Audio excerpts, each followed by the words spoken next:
जय हिंद साथियों। तो आज 30 जनवरी को जो आपका सीटेट का एग्जाम हुआ है उसमें ईबीएस से जो प्रश्न पूछे गए हैं उन प्रश्नों को आज की क्लास में हम देखेंगे। तो आपको बिल्कुल सेम प्रश्न मिलेंगे जो आपके एग्जाम में पूछे गए हैं। तो सभी साथी अंत तक हमारे साथ बने रहें और जिन साथियों को इन क्वेश्चंस की पीडीएफ चाहिए वो हमारा टेलीग्राम चैनल ज्वाइन कर लें। उसका लिंक आपको नीचे डिस्क्रिप्शन में मिल जाएगा। और जो भी साथी चैनल पर नए आए हैं वो सभी साथी चैनल को सब्सक्राइब जरूर कर लें। तो साथियों शुरू करते हैं आज की क्लास और देखते हैं अपना पहला प्रश्न। हमारा पहला प्रश्न है सबसे कम वर्षा कहां पर होती है। तो इस बार आपसे पूछा गया है कि सबसे कम वर्षा कहां पर होती है। ऑप्शंस देख लेते हैं, जम्मू कश्मीर, सिक्किम, राजस्थान या फिर चेरापूंजी। तो क्वेश्चन नंबर 1 का जो सही आंसर होगा वो होगा आपका ऑप्शन नंबर 3 राजस्थान। राजस्थान में सबसे कम वर्षा होती है।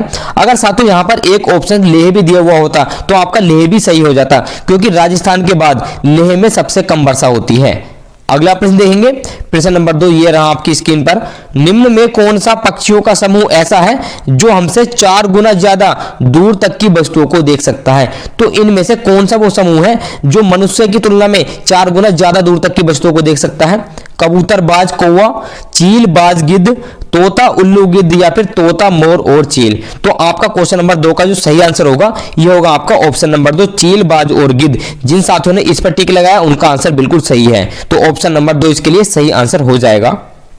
अगला प्रश्न देखेंगे, निम्न में से किसमें मूसलाजल नहीं है। तो इन चारों में से किसमें मूसलाजल नहीं है। देखते हैं, गाजर में मूसलाजल होती है, मूली में भी मूसलाजल होती है, गन्ने में आपकी मूसलाजल नहीं होती है और चुकंदर में भी आपकी मूसलाजल होती है। अब बात आती है कि गन्ने में जड़ कौन सी होती है। तो गन्ने में रेशेदार जड़ होती है और गन्ने के अलावा मक्का में भी आपकी रेशेदार जड़ होती है। तो इस प्रश्न का आपका आंसर हो जाएगा ऑप्शन नंबर 3 गन्ना। अगला प्रश्न देख लेते हैं, सीएनजी का मुख्य घटक है। तो आपसे सीएनजी का मुख्य घटक पूछा गया है, मीथेन, ब्यूटेन, ईथेन या फिर इनमें से कोई नहीं। तो सीएनजी का मुख्य घटक है मीथेन। ऑप्शन नंबर 1 इस प्रश्न के लिए सही आंसर हो जाएगा। साथियों अगर बात करें सीएनजी की फुल फॉर्म की, तो सीएनजी की फुल फॉर्म होती है compressed natural gas. Compressed natural gas इसकी फुल फॉर्म होती है। अगर हिंदी में बात करें तो संपीड़ित नेचुरल प्राकृतिक गैस, यानी कि संपीड़ित प्राकृतिक गैस इसकी फुल फॉर्म होती है सीएनजी की। अब सीएनजी में लगभग 90% तक मीथेन उपस्थित होती है, इसलिए मीथेन ही सीएनजी का मुख्य घटक है। आगे देखते हैं अगला प्रश्न जो आपसे पूछा गया है आज, निम्नलिखित में से किसकी सुनने की शक्ति इतनी तीक्ष्ण होती है कि वह वायु से पत्ते के हिलने की ध्वनि और घास पर किसी जानवर के चलने की ध्वनि में अंतर कर सकता है। यानी कि इतना ध्यान से कौन सुनता है। ऑप्शन है गिद्ध, बाघ, मोर या फिर बाज। तो इसका जो सही आंसर होगा वो होगा आपका बाघ। ऑप्शन नंबर 2 इसके लिए सही आंसर होगा। जो भी साथी बाघ पर निशान लगा कर आए हैं उनका आंसर बिल्कुल सही है। अगला प्रश्न देखेंगे, फूलों की घाटी कहां पर स्थित है। हिमाचल प्रदेश, जम्मू कश्मीर, राजस्थान या फिर उत्तराखंड। तो फूलों की घाटी उत्तराखंड में स्थित है। ऑप्शन नंबर 4 इसके लिए सही आंसर हो जाएगा। आप स्क्रीन पर देख भी सकते हैं कि फूलों की घाटी कुछ इस तरह से दिखाई देती है। आगे देखेंगे, किस जगह के लोग सरसों के तेल में पकी हुई मछली खाना पसंद करते हैं। तो आपसे एक क्वेश्चन तो इस तरीके का पहले पूछ लिया गया था पिछले सीटेट के एग्जाम में। वो क्या था, वो पूछा गया था कि कहां के लोग नारियल के तेल में पकी हुई मछली खाना पसंद करते हैं। लेकिन आज पूछा गया कि सरसों के तेल में पकी हुई मछली कहां के लोग खाना पसंद करते हैं। जम्मू कश्मीर, केरल, गोवा या फिर मुंबई।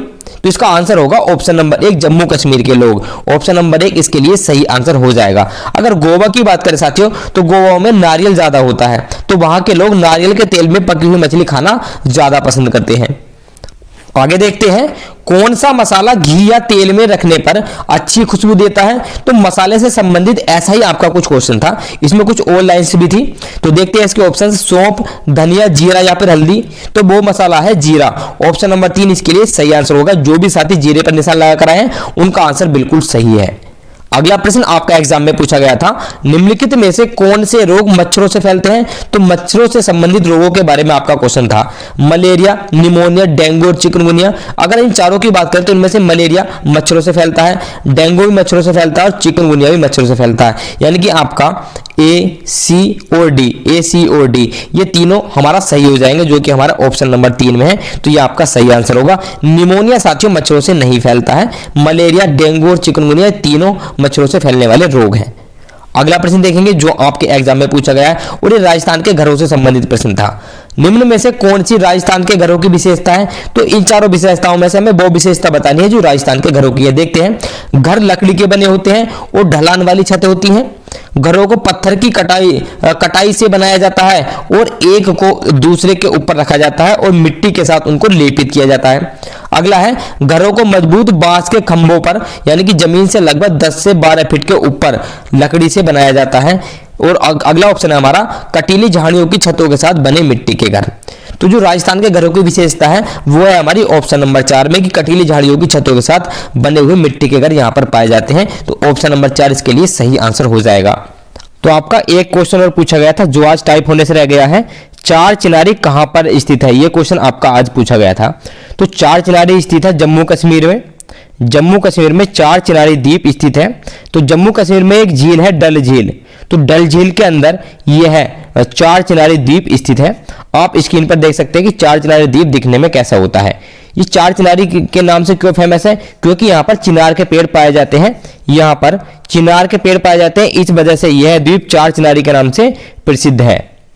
अगला प्रश्न देखेंगे जो आपके एग्जाम में पूछा गया और रेगिस्तानी ओक से संबंधित ये प्रश्न है। पूछा गया आपसे, रेगिस्तानी ओक के बारे में निम्नलिखित में से सही कथनों का चयन कीजिए।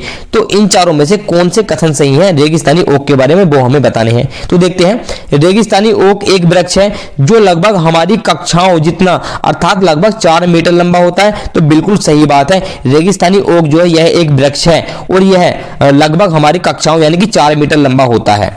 आगे देखेंगे, इस वृक्ष की जड़ें इसकी ऊंचाई से लगभग 30 गुना गहराई तक भूमि में नीचे जाती हैं जब तक कि यह पानी तक न पहुंच जाए। बिल्कुल सही बात है, यह अपनी लंबाई से 30 गुना नीचे इसकी जड़ें चली जाती हैं पानी तक, जब तक कि उसको पानी का स्रोत नहीं मिलता है। तो ऑप्शन नंबर 2 बी भी हमारा सही हो जाएगा। आगे देखेंगे, इस वृक्ष के तने में पानी एकत्र होता है। यह भी बिल्कुल सही बात है, यहाँ के लोग इसके तने में छेद कर उससे पाइप द्वारा पानी पीते हैं। तो ये बात भी सही है कि इस वृक्ष के तने में पानी एकत्र हो जाता है। आगे देखेंगे, यह वृक्ष आबू धाबी में पाया जाता है। यह बात बिल्कुल गलत है, तो ऑप्शन नंबर डी इसमें से गलत हो जाएगा हमारा। साथियों, यह वृक्ष ऑस्ट्रेलियाई रेगिस्तानों में पाया जाता है, यानी कि ऑस्ट्रेलिया में यह वृक्ष पाया जाता है, ऑस्ट्रेलिया के रेगिस्तान में। तो हमारा जो आंसर होगा वो कौन सा हो जाएगा? ए, बी और सी। ए, बी और सी ये हमारा सही आंसर हो जाएगा। आगे देख लेते हैं इसके ऑप्शन। तो हमारा ऑप्शन नंबर 3 ए, बी और सी ये हमारा सही आंसर हो जाएगा। तो साथियों, ये थे कुछ प्रश्न जो आज आपके एग्जाम में पूछे गए थे, जो आपका एग्जाम 30 जनवरी को हुआ था। तो जो भी साथी अंत तक हमारे साथ बने रहे उनका बहुत बहुत धन्यवाद। और सभी साथी वीडियो को एक बार लाइक जरूर कर दें और जिन्होंने अभी तक सब्सक्राइब नहीं किया वो सभी साथी चैनल को सब्सक्राइब जरूर करें। हम आपसे मिलते हैं अगली क्लास में। जय हिंद।